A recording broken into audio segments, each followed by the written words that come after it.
In a previous video, I introduced my Brunswick Model 106 Panatrope portable.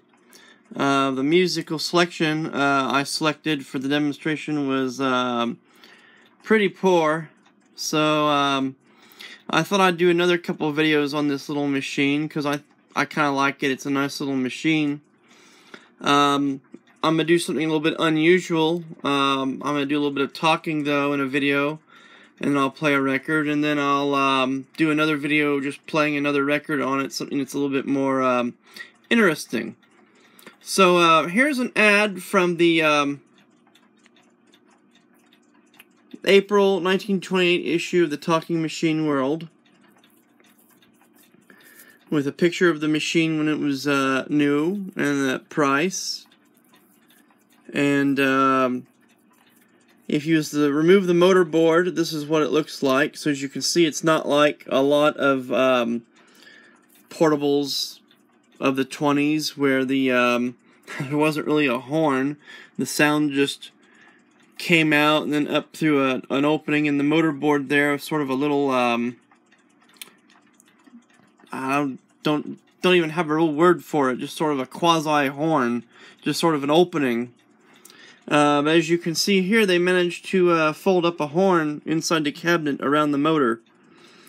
And you gotta be saying, man, that motor is not very big. Well, it's not. It's pretty compact, and it's a pretty good quality motor too. I would rank it superior to a motor that the Victor company would have been using in its orthophonic portables at the time. And give you some time to read some of this ad copy here. You can pause if you want to read all of it. I'll go over this side and give you an opportunity to pause if you want. So, the Brunswick Bulk Colander Company. Alright, that's the April ad. And then for the June ad,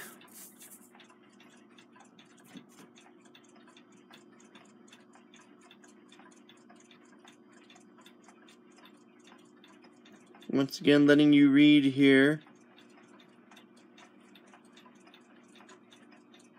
And of course, I like this little illustration of what the horn would look like if it was folded out straight. Dirty little secret about this machine, even though the ad copy goes on about it being the exponential type, it's not.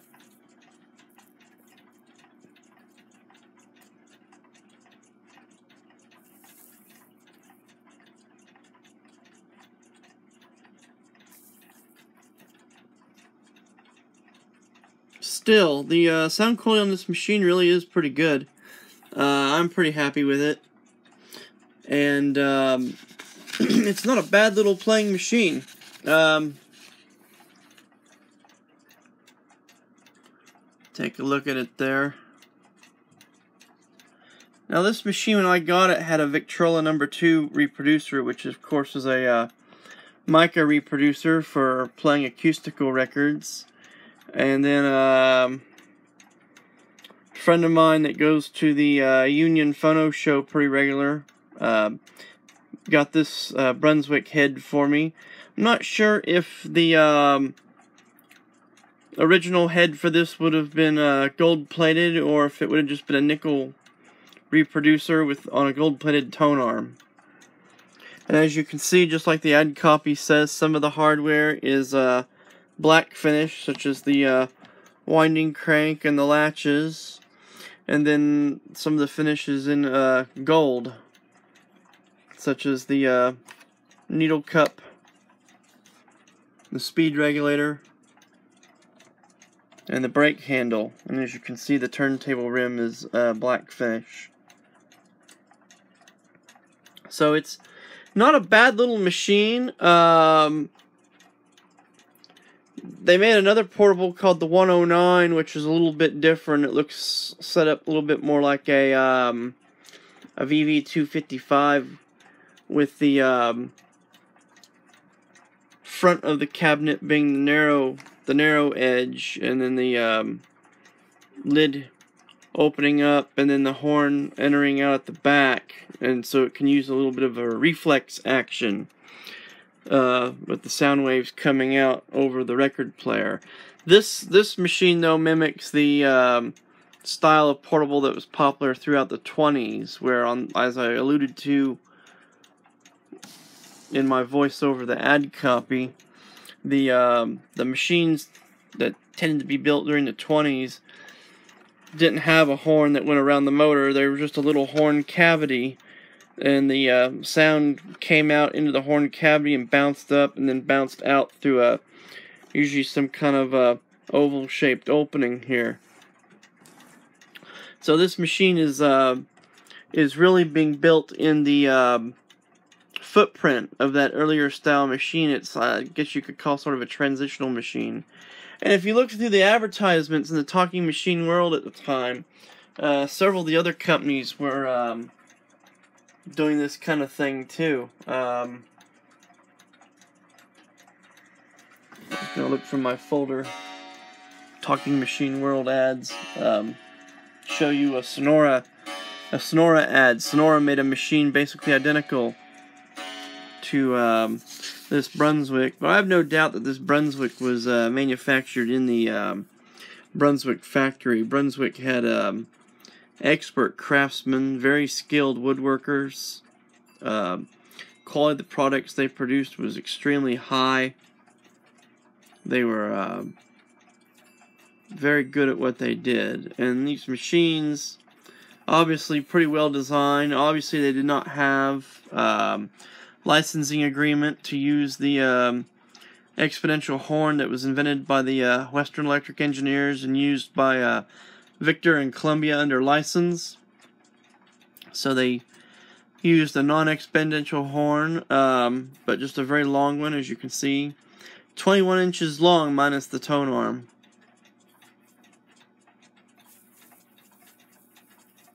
And you go to the phonograph page on my website, you'll see some pictures of this machine. See the motor. And it's a nice little machine. This machine, when I got it, was in pretty bad shape. Most of that horn had come unglued. You know, these things were glued together with hide glue, and you allow them to get damp, and it'll come unglued. So I spent some time gluing it all back together. And as a result, I think it plays quite nicely. The other thing this machine had when I got it was a broken governor spring, and there's a reason that governor spring broke, and I want to point something out to you. The brake on this machine is a very positive acting brake. If we take the record off the turntable there, we can take the brake off. We can lift the turntable up here, and if we look at the way the brake is arranged, it has sort of a self-energizing feature. The way these brakes are set up kind of varies from one manufacturer to the other. Sometimes they have very little energizing action, sometimes they have a little bit of the servo action like what this one does, because as the turntable's turning, the rim is coming this way, and when you apply the brake, it actually is operating in a motion where it wants to sit there and kind of dig in, and as a result, the braking action on this machine is quite strong.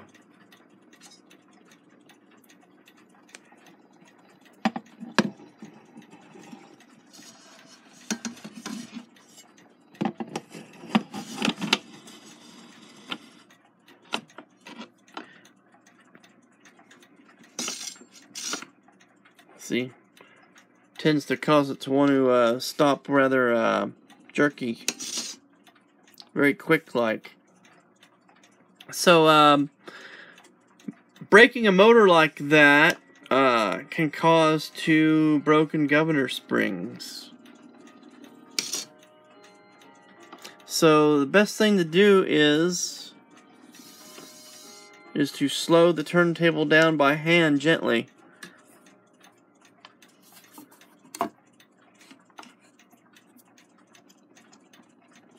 before you apply the brake.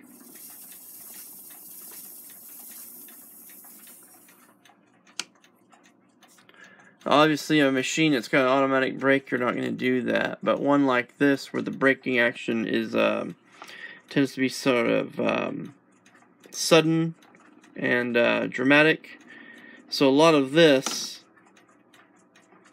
would have caused a broken governor spring. And of course, shouldn't be doing this, but you know, this is a demonstration. Yeah, I figured that it probably took doing this hundreds and hundreds of times for that original governor spring to break.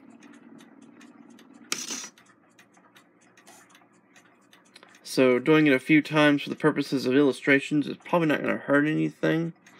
But keep in mind that governor is spinning quite fast, and when you stop it suddenly like that, you're putting a tremendous shock on the governor in those springs. And that's what tends to cause them to become broken. So what I suggest doing on a machine such as this is when you go to stop it, to slow it down like that, and then apply the brake. So enough of this. Let's hear a record. The reproducer on these Brunswicks are very good. This is a very good reproducer. It's got an aluminum diaphragm. Very good pivot bearing system. Just all around good. Obviously not a orthophonic reproducer, but still a very good reproducer. Very high quality reproducer.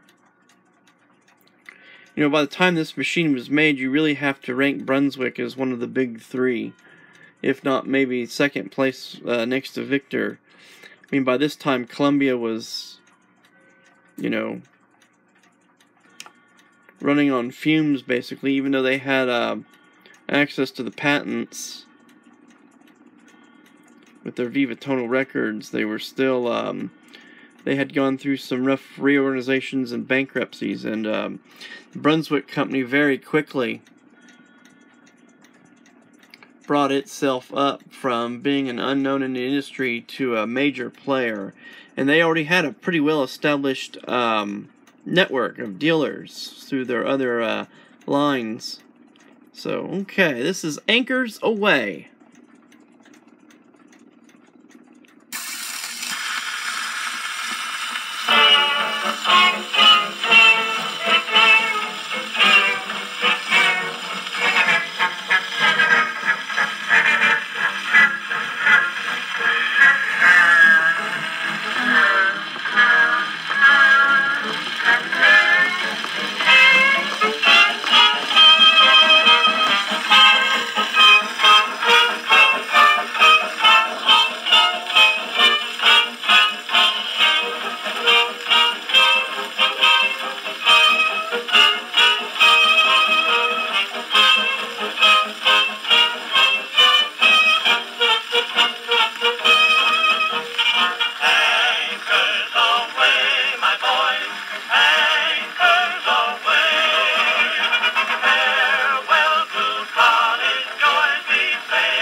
Alright there, important tip, remember to wind the motor before starting the record. You know, I don't rehearse these things here, folks, so it's just part of the fun. So, anyway, that's the Brunswick 106 Portable. A really great little machine. If you're a type of person like I am, I like all the different machines. I like the full-size machines, the consoles. Obviously you've seen the videos of my credenza, my VV17. I've also got a VV9, which is a lidded tabletop model, and a little diminutive VV6. And then of course the Edison Triumph. That's a pretty good sized machine too. But I also like these little portable machines. They're neat little machines. They are still just as practical now as they were back then. It's one of the truly effective ways that you can take the music with you if you're on the go. No electricity needed. Just wind it up. Needles, records. You're all ready. So, yeah, not bad. And, yeah, I'm sure $25 was no small sum of money in 1928 when this thing was made, so, you know, that's pretty good money, though. A lot of, pretty good deal. A lot of the other companies, competing companies, were selling these things for around $35 in that range, so, $25 is a pretty good price for a little machine like this. If it only had an automatic brake, or, you know, at least some kind of other semi-automatic or automatic brake, it would add to the enjoyment a little bit. But it's a fully manual machine, but it's a good sounding machine. It's a Brunswick product. It's aged pretty well. I didn't pay very much for this machine. Of course, it had a little bit of issues, and went over the cabinet real good with some lemon oil to bring it back to life. But it's not a bad little instrument. So there you go. Here's the orchestra. Didn't show you who it was. There you go. Alright, so that's the Brunswick 106. This is Oklahoma Bridges, and thank you for watching.